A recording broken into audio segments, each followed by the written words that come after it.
Good morning everyone. আমি চলে এলাম আবার একটি মিনি ব্লগ নিয়ে। আমি মোহিনী, উত্তর দিনাজপুর থেকে। আজ সানডে, তাই আমরা চলে যাচ্ছি কানকি মন্দির।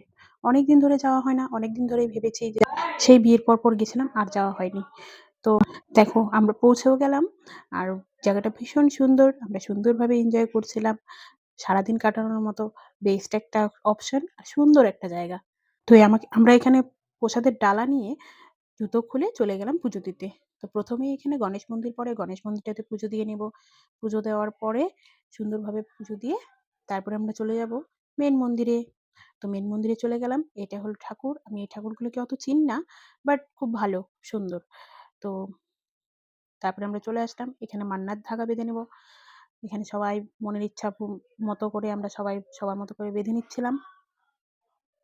জানি না এই সম্বন্ধে, কিন্তু বিশ্বাস করি।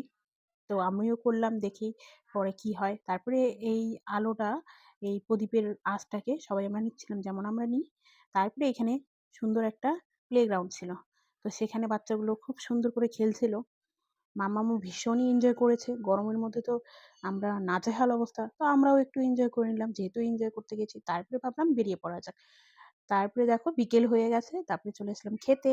এবার খেয়ে নেওয়া যাক। খেয়ে চলে যাব কসমোবাজারে। কসমোবাজারে কিছু গরমের কেনাকাটা আছে। গরমের কেনাকাটা করে নেব। করে চলে যাব সোজা বাড়ি। Good night. আজকের মতো এতটাই। দেখা হবে নেক্সট ব্লগে। বাই। সবাই ভালো থেকো।